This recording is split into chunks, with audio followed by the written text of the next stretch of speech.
Election hacks continue with a side helping of good government advice from, of all people, Mr. Putin. Al-Qaeda tries to reach the millennial jihadist market with ISIS-like information operations. The Internet of Things enhances its reputation as the Internet of Trouble.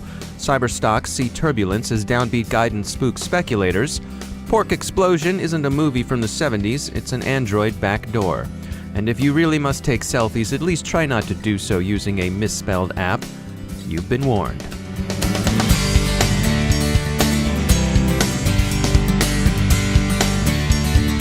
It's time to thank our sponsor, E8 Security. You know, the old perimeter approach to security no longer protects against today's rapidly shifting cyber threats. You've got to address the threats to your network once they're in your networks. And E8 Security's behavioral intelligence platform enables you to do just that. Its self-learning security analytics give you early warning when your critical resources are being targeted. The E8 Security platform automatically prioritizes alerts based on risk and lets your security team uncover hidden attack patterns. To detect, hunt, and respond, you need a clear view of the real risks in your business environment. That's what E8 gives you. Visit e8security.com/DHR and download the free white paper to learn more. E8, transforming security operations. And we thank E8 for sponsoring our show.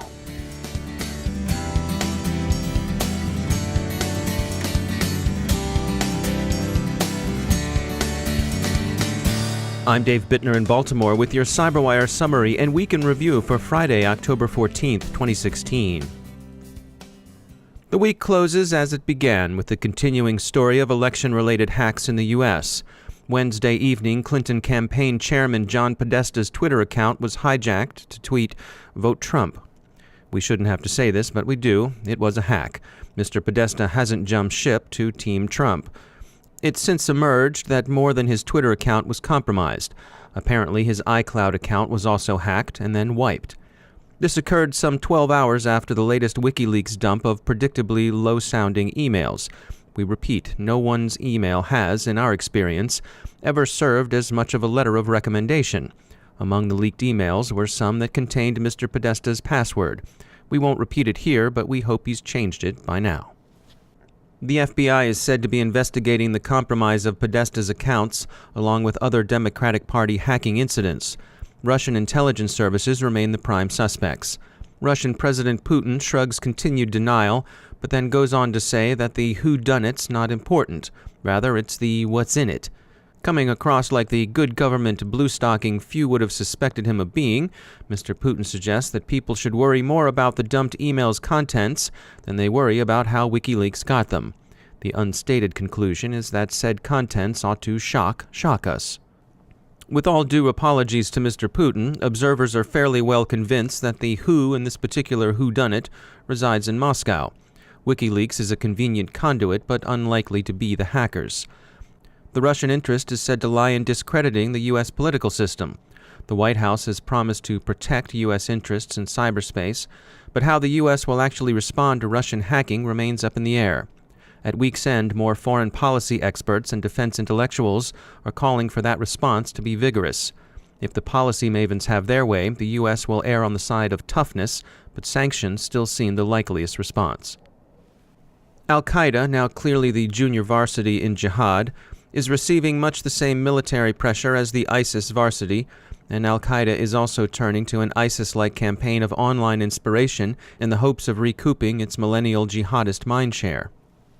DDoS protection specialists at security firm Akamai continue their exploration of the IoT botnets that have been driving recent denial-of-service campaigns. They've found the Showdown crypto vulnerability in at least 2 million devices. Observers express frustration that this vulnerability persists. It ought, many think, to have been dealt with long ago, since it amounts to a poor implementation of Secure Shell. Akamai is also reported on the other uses criminals are finding for compromised Internet of Things devices. Principal among these uses are tests of stolen credentials. The CyberWire heard from Rod Schultz, Vice President of Product at Rubicon Labs. He thinks the biological metaphor of a virus is an apt one and useful to understanding what's going on with the IoT security. Quote, "Connect a device to a network and you must model that device as a biological entity." History has shown that certain biological viruses have catastrophic impact on society, and now that we are connecting billions of devices to a network, it's time everyone understands that the same thing is going to happen to digital things." End quote. Schultz thinks giving devices unique credentials and identities could do against computer viruses what vaccines did against biological pathogens. It's been an up-and-down week in industry news as downbeat projections concerning security spending from Fortinet drag down share prices around the sector. There have been exceptions like Barracuda, but in general, traders have punished cyber stocks this week. Investors, however, see more promising fundamentals and so regard many cyber stocks and their exchange-traded funds as offering buying opportunities. Verizon says it finds the Yahoo breach material, hinting that Yahoo's bad news will affect Verizon's planned acquisition of the troubled internet giant's core assets. Most analysts expect the effects to be a deep discount in price, not a cancellation of the deal altogether. Yahoo says it stands by its valuation. Finally, several new Android vulnerabilities surfaced late this week, including Pork Explosion, a Foxconn factory debugger left behind in shipped devices. Pork Explosion can serve as a backdoor. We read that the backdoor was named by the researcher who discovered it. He's said to be a barbecue enthusiast.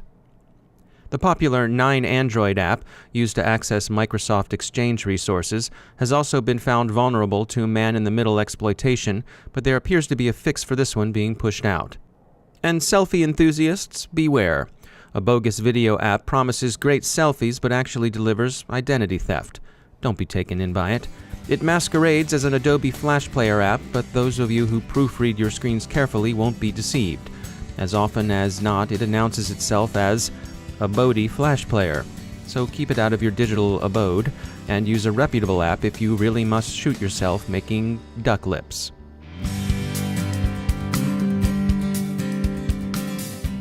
Time for a quick message from our sponsor, ClearedJobs.net. If you're a cybersecurity professional and you're looking for a career opportunity, check out the free Cyber Job Fair on the first day of Cyber Maryland, Thursday, October 20th, at the Baltimore Hilton, hosted by ClearedJobs.net, a veteran-owned specialist at matching security professionals with rewarding careers. The Cyber Job Fair is open to all cybersecurity professionals, both cleared and non-cleared. It's open to college students in cybersecurity programs, too. You'll connect face-to-face with over 30 employers like Swift, DISA, and the Los Alamos National Laboratory. You can also tune up your resume and get some career coaching, all of it free, from career expert and Air Force veteran Patra Frame. To learn more, visit clearedjobs.net and click Job Fairs in the main menu. That's clearedjobs.net. We'll see you in downtown Baltimore, and we thank clearedjobs.net for sponsoring our show.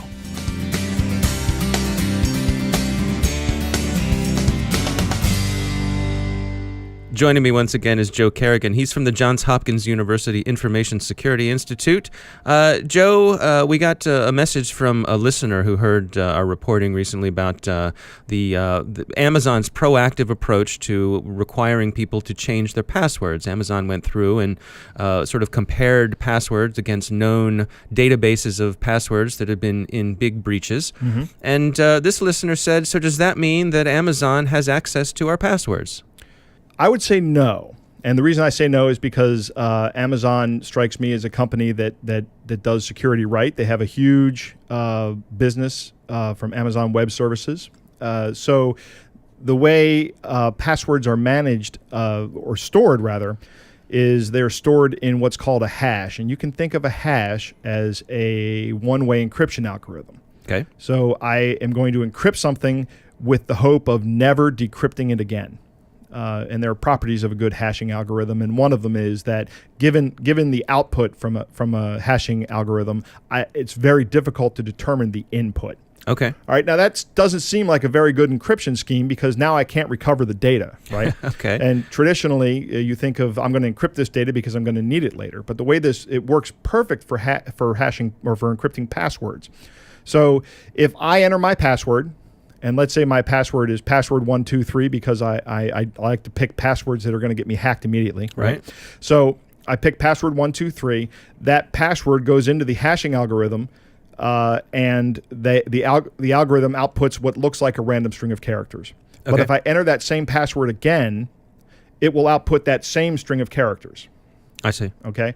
So there's another factor that makes that much more difficult to guess called salting the passwords, which is where I pick a random series of characters to either append or prepend to my password.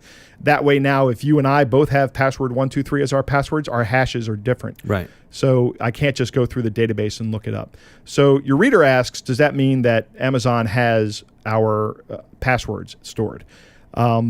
I'm going to go ahead and say no. Amazon is storing their passwords salted and hashed, and what they're doing is they're getting access, and anybody can do this. Just go out on the internet and look for it. You can find lists of known passwords, and these are passwords that have been found through social engineering of passwords. People are predictable. They repeat the same process over and over again. Right. Passwords are actually fairly predictable unless you use a random string of characters. And what they're doing is they're essentially cracking the passwords that they have in their database, and if they're finding a match, they're notifying the user that they have to change their password. What do you mean when you say cracking the passwords in their database? Okay, so if I have a list of hashed passwords, imagine any of these breaches where you hear that somebody's leaked out hashed passwords. Right. There's a program out there called Hashcat, which runs on GPUs, the graphics processing units. Yep. That is incredibly good at parallel processing for hashing algorithms. And it works really well on these graphics cards. So I can run, if I'm running MD5, which is, nobody should be storing their passwords in MD5, but chances are there are a lot of websites out there that you have accounts on that are storing their passwords in MD5. Okay. I can hash those passwords from a dictionary. I can guess passwords at a rate of something like millions a second. Take millions of guesses a second. Well, Amazon has their web services and their cloud and their elastic computing cloud, all those different products. They have all this processing power. So it seems to me, if I haven't talked to anybody from Amazon, but if I was going to guess at what they were doing, is they're using some of that processing power to go ahead and run a program that then hashes the passwords against users' accounts and sees if they get a hit. And if they get a hit, then they notify the user. A hit being a match to a known password from one of the publicly available databases. Exactly. So basically, there's a technical way that they can compare the passwords to the known passwords without them actually knowing what that password is. That's right. And let me go on record here and say that I think this is an incredibly smart thing that Amazon's doing, because what they're doing is they're taking a database that they have that they've gleaned from these sources. That means that other people have that list as well. And they are saying that your password shows up in this list. You need to change your password because it's too weak. Thanks, Joe, for explaining it. It's good stuff. We'll talk to you again soon. Yeah, it's my pleasure.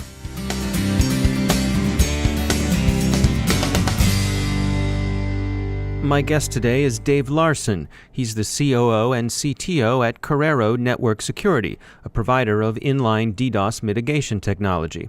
With record-breaking DDoS attacks in the news, we asked Mr. Larson for his perspective on how we got here and what can be done to protect against what seems to be a growing threat. All of these new large-scale attacks have the same persona, if you will. They're being orchestrated and operated out of IoT botnets with many thousands, hundreds of thousands of devices in order to get to the scale that was seen in the last week and a half. And so what do you make of this? Is this, the reports are that the scale of these attacks doubled what had been seen previously. Is this sort of thing a game changer? Yeah, I think it is. I think it's not surprising. In fact, I actually believe that terabit attack was not the first one. I think one of the funny things about this industry is that people claim these sizes, but if you know anything about DDoS attack, oftentimes there is tremendous overflow of these attacks as you get closer and closer to the origin of the attack. So I think these attacks have been well over a terabit in scale, and I think we've seen several of them occur, whether it's against organizations like Krebs, whether it's against PlayStation or Xbox over the Christmas holidays. These attacks have been with us, but I think they are going to get worse. I would argue that the Krebs attack at 665 gig, the only entities that can meaningfully stop these kinds of attacks are the tier one service providers that are transiting all this traffic anyway. And there is no reason for them to carry the attack. The mitigating equipment and solutions are available. They are effective. and they are economical. They can be used to stop this kind of activity before it even impacts anybody downstream, but only the operators themselves have the capacity and bandwidth scale to deal with the threat at this level. What are the motivations for why someone launches a DDoS attack? In the Krebs case, it was retribution, oddly enough, because he outed them as a DDoS syndicate. So that was simply retribution. In reality, though, there are a host of motivations, and they're very wide-ranging, and it depends on the business that you're in. If you are a carrier of large-scale credit card transactions like TalkTalk, you might be attacked with DDoS for the purpose of distracting you for other forms of breach activity that are going on in your environment. If you're a media property or a news property, you might be attacked for ideological reasons along the lines of political leanings. If you're a gaming site, you will be attacked as, frankly, an accepted part of gaming activity. So the large entertainment gaming operators, the multiplayer, massively multiplayer gaming, the users of the games, the players of the games actually view it as legitimate to DDoS each other and the game platform as part of the rules and engagement and strategies of the game. So you can see there's a host of different reasons why, but the fact is that the tools are virtually free. And so anybody with a reason, there's very little barrier to actually acting out your motivations by actually launching a DDoS attack. So in this arms race, between those doing the DDoSes and those defending against it, what is our current state? Is there an upper limit, a practical limit for where this can go?